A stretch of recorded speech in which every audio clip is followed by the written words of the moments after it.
Now, I want to say at the outset that I'm not going to be naming the individual in question by name, and I want to talk about this individual as indirectly as possible.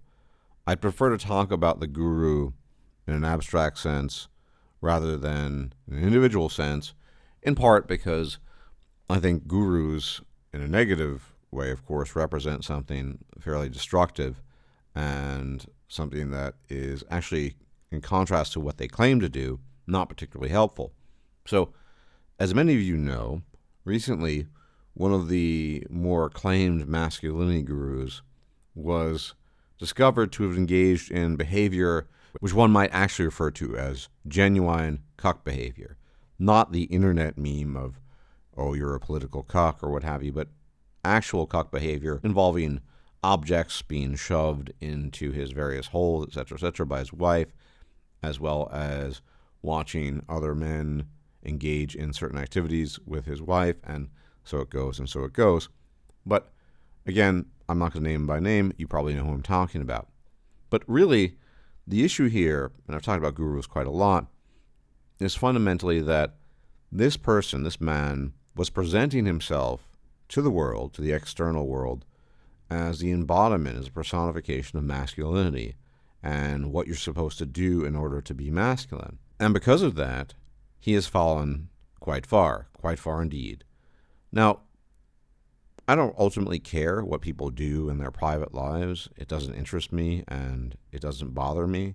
And if some rando were to do these things, it would just be, this guy's into this sort of thing. He's into cuckoldry or whatever.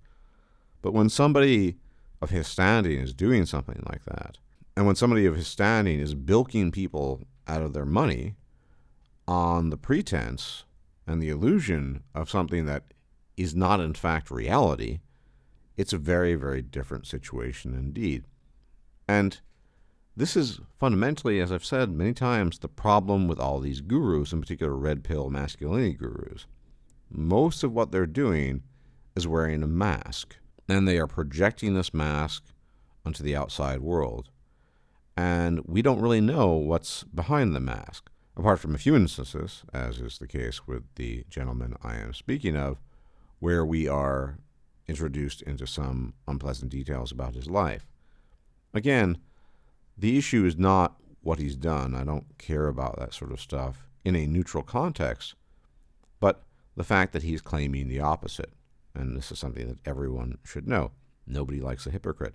Imagine, for example, if there were a fanatical vegan YouTuber and it was discovered that this individual, in fact, spent all his days eating salmon steaks and burgers and lamb rib and whatever, and in that instance, it probably wouldn't look very good for him because it would seem as if he's a hypocrite, and nobody likes a hypocrite.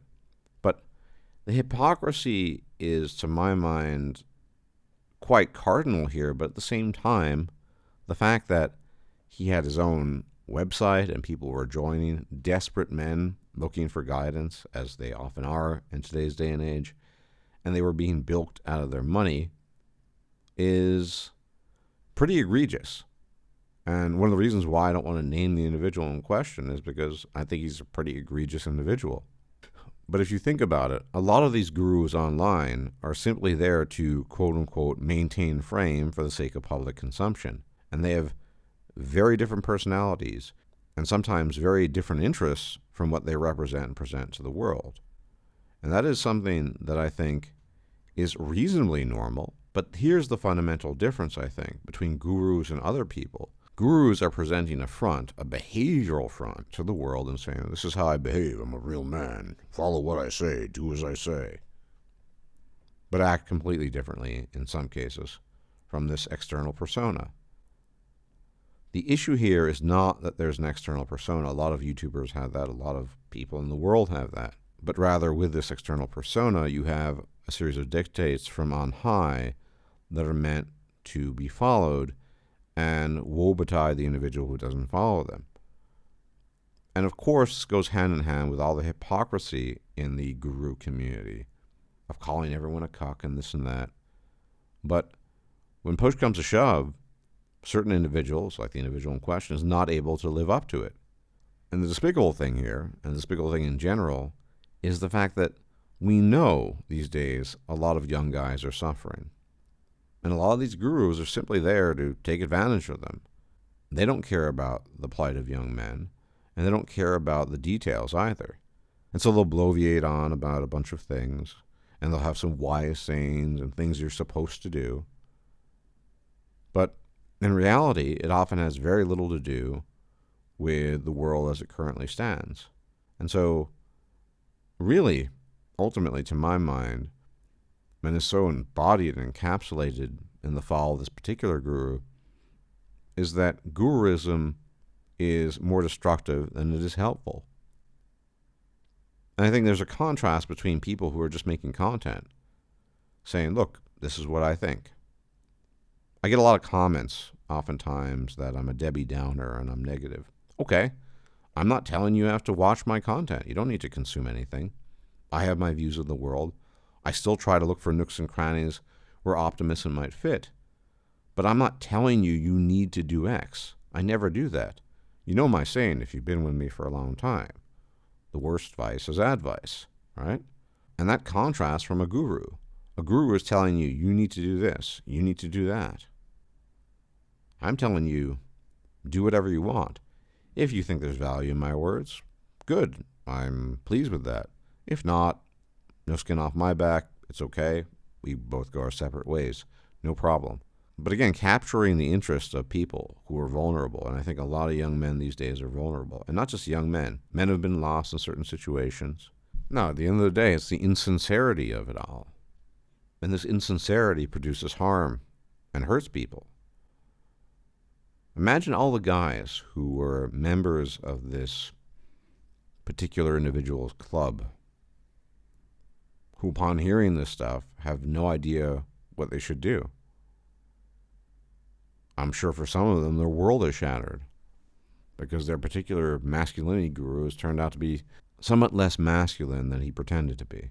And the guy made videos about what it is to be a man and anti-quote-unquote cuckoldry videos. And it's insane.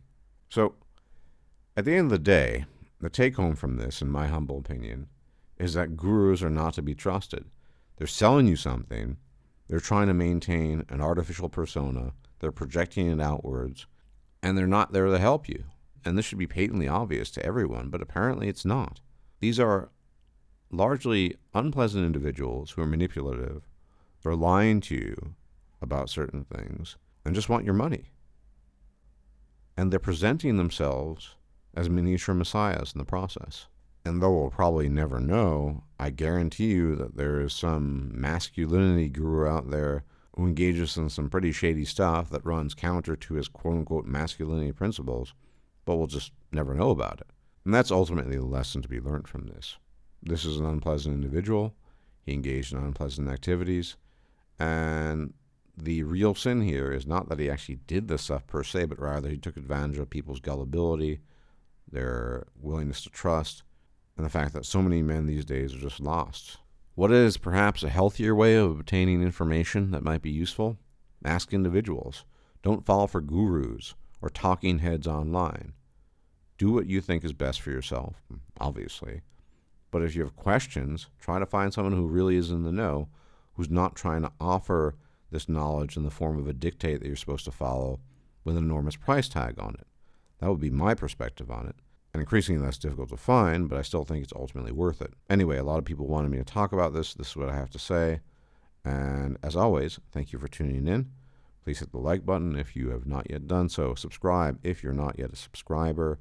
Please hit the bell icon to be informed of my videos. Share the video. And if I'm still alive, I'll check you out later. Take care of yourself. May the gods watch over you. Bye-bye. If you liked this video, please like, share, and subscribe. And if you enjoy my content, please consider making a donation or becoming a patron. Thanks for watching.